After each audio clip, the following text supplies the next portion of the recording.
भोर्गेशस्य प्रसन्नक्तानां यथा पद्मे चेतसां व्यवसायात्मका बुद्धिसमाधो न विधीयते। जो लोग इंद्रिय भोग तथा भौतिक ऐश्वर्य के प्रति अत्यधिक आसक्त होने से ऐसी वस्तुओं से मोहग्रस्त हो जाते हैं, उनके मन में भगवान के प्रति भक्ति का दृढ़ निश्चय नहीं होता है। समाधि का अर्थ है स्थिर मन। वैदिक शब्दकोश निरुक्त के अनुसार सम्यक अधीयते स्मृतांत तत्व यथामत्य। जब मन आत्मा को समझने में स्थिर रहता है तो उसे समाधि कहते हैं। जो लोग इंद्रिय भोग में रुचि रखते हैं अथवा जो ऐसी क्षणिक वस्तुओं से मोहग्रस्त हैं, उनके लिए समाधि कभी भी संभव नहीं है। माया के चक्कर में पड़कर वे न्यूनाधिक पतन को प्राप्त होते हैं। त्रैगुण विषया वेदा निस्त्रिगुणयो भवार्जुन निर्दग्धो नित्यसत्त्वस्थितो निर्योगी क्षेम आत्मवान।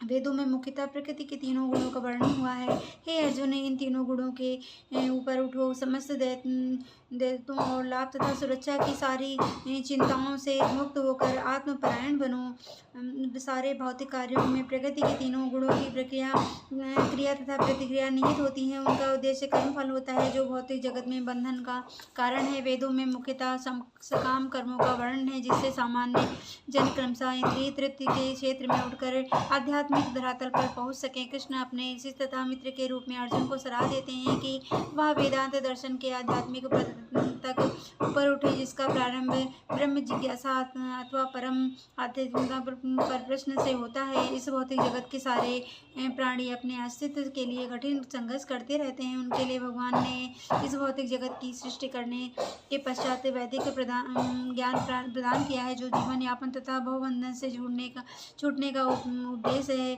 जब इंद्रिय तृप्ति के कार्य तथा कर्म कांड समाप्त हो जाते हैं तो उपनिषद के रूप में भगवान साक्षात्कार का अवसर प्रदान किया जाता है। ये उपनिषद विभिन्न वेदों के अंश हैं। उसी प्रकार जैसे भगवद गीता पंचम वेद महाभारत का एक अंग है, उपनिषद से आध्यात्मिक जीवन का शुभारंभ होता है। जब तक भौतिक शरीर का अस्तित्व है तब तक भौतिक गुणों की क्रियाएं प्रतिक्रियाएं होती रहती हैं। मनुष्य को चाहिए कि सुख दुख या शीत ग्रीष्म जैसी दैत्यताओं को सहन करना सीखे और इस प्रकार हानि तथा लाभ की चिंता से मुक्त हो जाए। जब मनुष्य कृष्ण की इच्छा पर पूर्णतः आश्रित रहता है तब वह दिव्य अवस्था प्राप्त होती है। यावानार्थ उदपाने सर्वथा सप्तुलु तो ददके दावांस देवेदेषु वेदेषु ब्रह्मांडस्य विज्ञानजन्नता। ऐसे एक छोटे से कूप का सारा कार्य एक विशाल जलाशय से तुरंत पूरा हो जाता है। इसी प्रकार वेदों के अतिरिक्त तात्पर्य जानने वाले को उनके सारे प्रयोजन सिद्ध हो जाते हैं। वेदों के कर्म कांड विज्ञान में वर्णित अनुष्ठानों एवं यज्ञों का ध्येय आत्म साक्षात्कार के क्रम के विकास को प्रोत्साहित करना है और साक्षात्कार का ध्येय भगवद गीता के 15वें अध्याय में इस प्रकार स्पष्ट किया गया है। वेद अध्ययन का ध्येय जगत के आदि कारण भगवान कृष्ण को जानना है। अतः आत्म साक्षात्कार का अर्थ है कृष्ण को तथा उनके साथ अपने शाश्वत संबंध को समझना। कृष्ण के साथ जीवों के संबंध का भी उल्लेख भगवद गीता के 15वें अध्याय में और 7वें अध्याय में हुआ है। जीवात्मा भगवान के अंश स्वरूप है, अतः प्रत्येक जीव द्वारा कृष्ण भावनामृत को जागृत करना वैदिक ज्ञान की सर्वोच्च पूर्ण अवस्था है। श्रीमद् भगवद गीता के अध्याय 3, 33 और 7 में इसकी पुष्टि इस प्रकार हुई है। अहोबत शश्व पंचो अवतो गरीयान जंजिग्रहे वर्तते नाम तुभ्यम् ते पुष्य पश्यते जुर्वा शुरशुराया ब्रह्मानो चूर्णार्म गुणन्ति ते।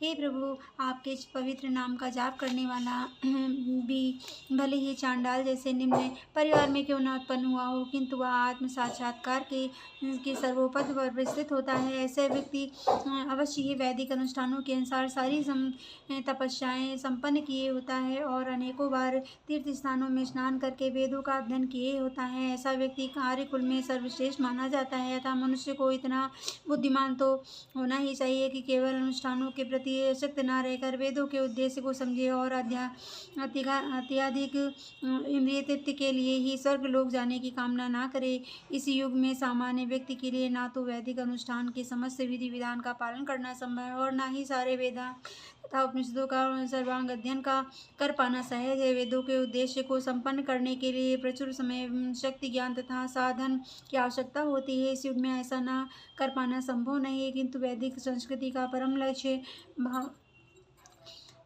भवनाथ कीर्तन द्वारा प्राप्त हो जाता है, जिसकी संतुति परितात्माओं के उद्धारक भगवान चैतन्य द्वारा हुई है। जब चैतन्य से महान वैदिक पंडित प्रकाश मंदिर सरस्वती ने पूछा कि आप वेदांत दर्शन का अध्ययन न करके एक भावुक की भांति पवित्र नाम का कीर्तन क्यों करते हैं, तो उन्होंने उत्तर दिया कि मेरे गुरु ने मुझे बड़ा मूर्ख समझकर भगवान कृष्ण के नाम का कीर्तन करने की आज्ञा दी, अतः उन्होंने ऐसा ही किया और वे पागल की भांति भावोन्मत्त हो गए। इसी कलयुग में अधिकांश जनता मूर्ख है और वेदांत दर्शन समझ पाने के लिए पर्याप्त शिक्षित नहीं है। वेदांत दर्शन के परम उद्देश्य की पूर्ति भगवान के पवित्र नाम का कीर्तन करने से हो जाती है। वेदांत वैदिक ज्ञान की पराकाष्ठा है और वेदांत दर्शन के प्रणेता तथा ज्ञाता भगवान कृष्ण है। सबसे बड़ी वेदांती तो वह आत्मा है जो भगवान के पवित्र नाम का जप करने में आनंद लेती है। संपूर्ण वैदिक रहस्यवाद का यही चरम उद्देश्य है।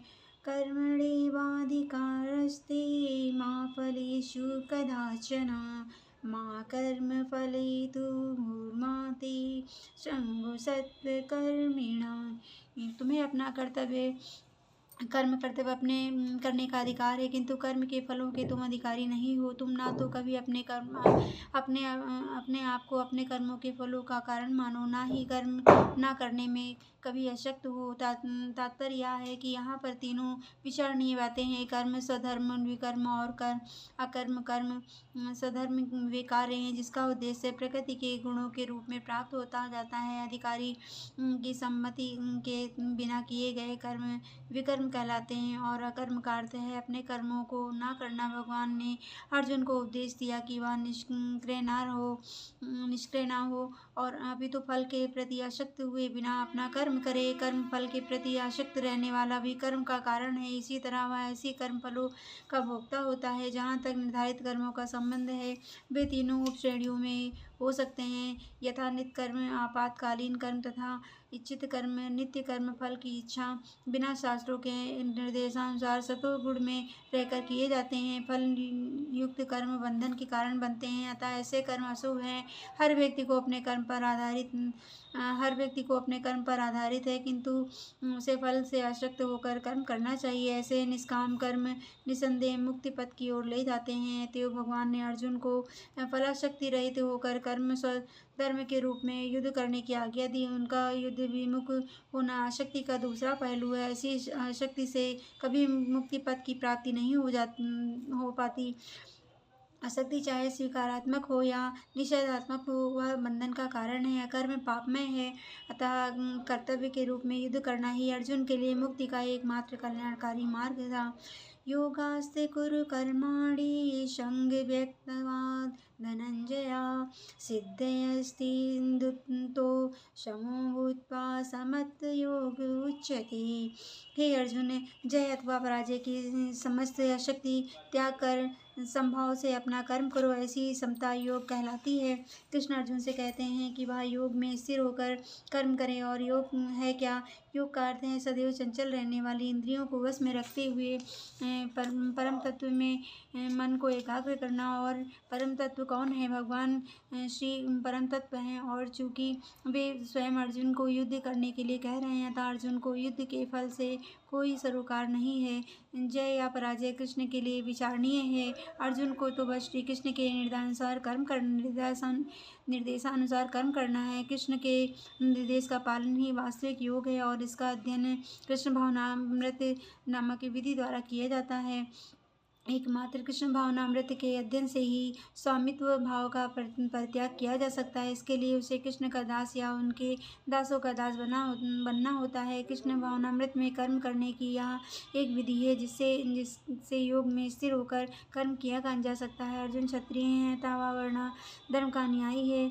विष्णु पुराण में कहा गया है कि वर्णाश्रम धर्म का एकमात्र उद्देश्य विष्णु को प्रसन्न करना है। सांसारिक नियम है कि लोग पहले अपनी तुष्टि करते हैं, किंतु यहाँ तो अपने को तुष्ट न करके कृष्ण को तुष्ट करना है।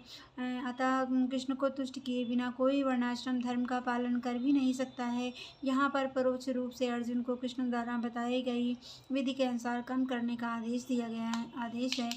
दुरेणुहावरं कर्म बुद्धियोगार्थ धनञ्जया बुद्धो शरणावञ्चन्ते कृपणाः फलहेतवा।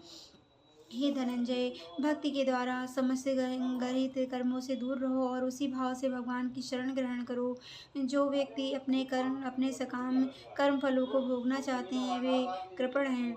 जो व्यक्ति भगवान के दास रूप में अपने स्वरूप को समझ लेते हैं वह कृष्ण भावनामृत में स्थिर रहने के अतिरिक्त सारे कामों को छोड़ देता है। जीव के लिए ऐसी भक्ति कर्म का सही मार्ग है। केवल कृपण ही अपने सकाम कर्मों का फल भोगना चाहते हैं, किंतु इससे वे भवबंधन में और अधिक फंसते जाते हैं। कृष्ण भावनामृत के अतिरिक्त जितने भी कर्म संपन्न किए जाते हैं वे गहित हैं, क्योंकि इससे कर्ता जन्म मृत्यु के चक्र में लगातार फंसा रहता है। अतः कभी उसकी आकांक्षा नहीं करनी चाहिए कि मैं कर्म का कारण बनूं। कृष्ण भावनामृत में हर कार्य कृष्ण की तुष्टि के लिए किया जाना चाहिए। कृपणों को यह ज्ञात नहीं है कि देववश का कठोर श्रम से अर्जित संपत्ति का किस तरह सदुपयोग करें। मनुष्य को अपनी सारी शक्ति कृष्ण भावनामृत अर्जित करने में लगानी चाहिए, इससे उनका जीवन सफल हो सकेगा। कृपणों की भांति अभागे व्यक्ति अपनी मानवीय शक्ति को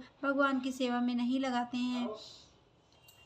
बुद्धियुक्तो हतातिः उभे सुकृते दुष्टकृता तस्माद्भोगाय युवजस्व योगाकर्मेषु कौशलम्। भक्ति में संलग्न मनुष्य इस जीवन में ही अच्छे तथा बुरे कार्यों से अपने को मुक्त कर लेता है। अतः योग के लिए प्रयत्न करो, क्योंकि सारा कार्य कौशल यही है। जीवात्मा अनादिकाल से अपने अच्छे तथा बुरे कर्म के फलों को संचित करता रहता है। फलता वह निरंतर अपने स्वरूप से अनभिज्ञ बना रहता है। इस अज्ञान को भगवत गीता के उपदेशों से दूर किया जा सकता है। यह हमें पूर्ण रूप से भगवान श्री कृष्ण की शरण में जाने तथा जन्मांतर कर्म फल की श्रृंखला का शिकार बनने से मुक्त करने का उपदेश देती है। अतः अर्जुन को भगवान श्री कृष्ण भावनामृत में कार्य करने के लिए कहा गया है, क्योंकि कर्म फल के शुद्ध होने की यही प्रक्रिया है।